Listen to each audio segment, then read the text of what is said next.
Stephen here, Stephen Maintain Your Golf Academy. Today we're talking practice, one of my absolute favorite subjects. The more I teach, the more I realize that nobody ever taught me how to practice, and I'm sure that 98, 99% of the people that are out on the driving range or putting green or wherever aren't practicing in such a way that they're actually learning something. Okay, so what I've done today is I've set up 4 little groups of balls here. And it's 5 balls in each. And what I want to do is I want to have a goal for each group. And the goal is going to tell me the method of practice that I need to use. Basically, there's 2 methods of practice. There is repetitive practice, or sometimes called constant or block practice. This type of practice you see at the driving range. Everybody uses this practice. Okay, and what they do is they have a bucket of balls, they stand there, and they hit shot after shot after shot. They don't even look at the ball to see what happens. They just whack shot after shot after shot. Now this type of practice is good if you are trying to establish tempo.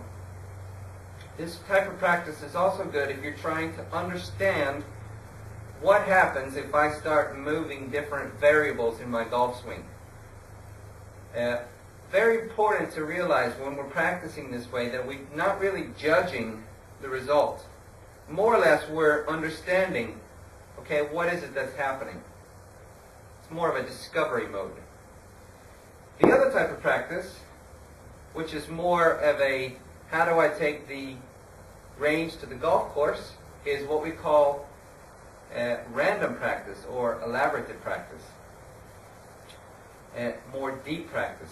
Okay? This type of practice helps you actually understand, learn, and have the information stick to your brain somewhere so that you can repeat it and remember it. Okay, this type of practice, we're actually going through our routine. We're feeling the move that we want to feel, or we're focusing on the goal, the target. We come forward. We hit the shot.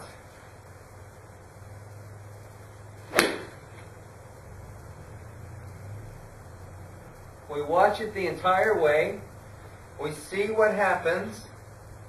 If it's not what we expected, we try to understand, okay, that ball maybe started straight with a little bit of a fade.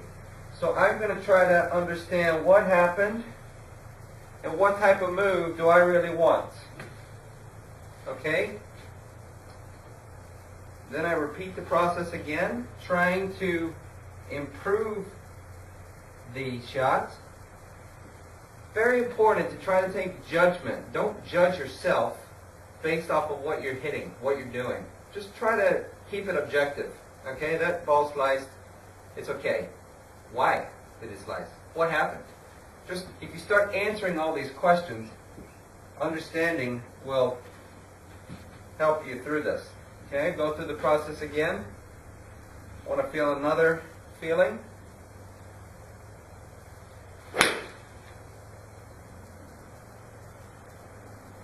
Ball's higher, straighter, okay, and a better shot. Okay, now I'm not going to jump up and down just yet. I'm just going to say, okay, that was a better shot, and then I'm going to continue the process. So what do we do with these 4 groups of balls?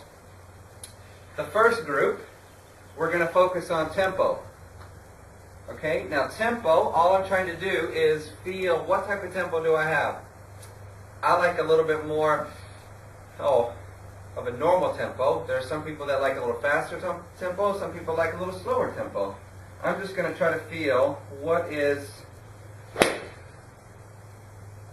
a good tempo. That might have been a little fast. Okay, now tempo, we're using the block practice method here. Okay, not that interested in quality of shot. I'm not interested in the curve of the ball. I'm more interested in what do I feel with my tempo. That was a better tempo. Much better. So I'm basically focusing on what happens here. After I hit all 5 of those, I'm going to take a second,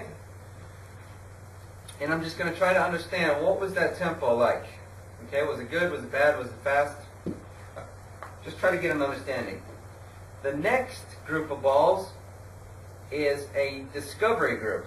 Okay, so what I want to do is I want to get myself set up. Ideally, we're going to always have a station. We're going to put clubs down to show us ball position and aim.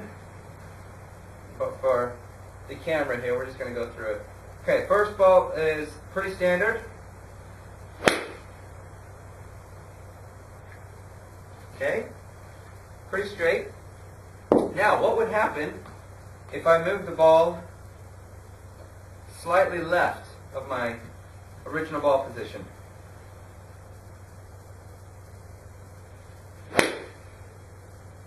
Okay, now I see that that ball started left and is a higher ball flight.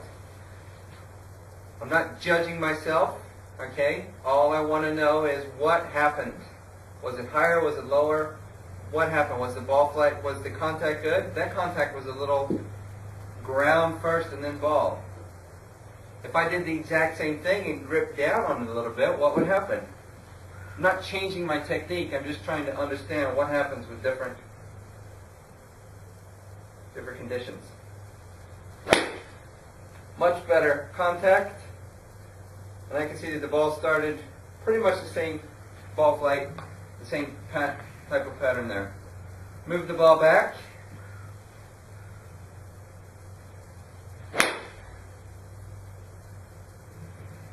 Okay, lower ball flight.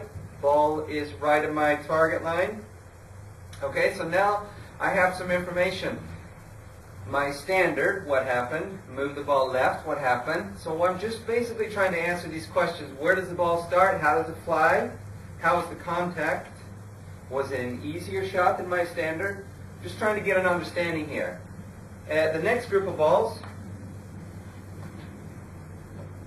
is what we're going to try to do. We're going to try to refine. We're going to try to work on a part of our golf swing. Personally, for me, I tend to outrace.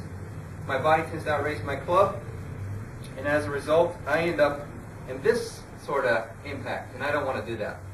Okay, so what I end up working on is a drill that I learned from TPI. It's called pelvic punch, and what I'm doing is I'm trying to get my arms and my body synced up.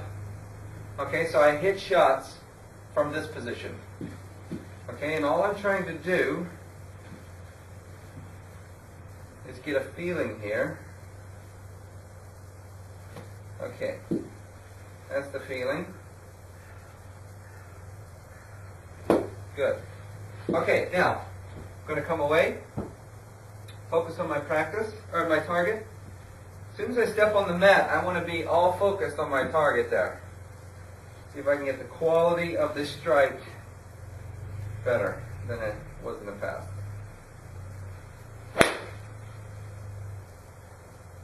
High ball flight, a little to the right. Hit the ball, hit the ground and spun off to the right. So that tells me that I was back here again. Okay, so I immediately want to get a feeling of firing my torso, firing my arms before I move on. Okay, stand back behind, go through the process again. Target, target, target. Much better. Much more online. Watch the ball the entire way, see what happens. Really, really good. Okay?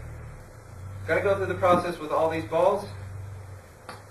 The last group is a tempo group again. And we said before that when we're focusing on tempo, we're focusing on discovery. It's okay to use the repetitive or block practice method. So all I'm doing is basically standing here, trying to get a good tempo going. Not really focusing on what the result is. I'm just trying to feel, does that feel fast or slow or what's going on? Want to take that tempo to the golf course or out towards the other part of my practice sessions.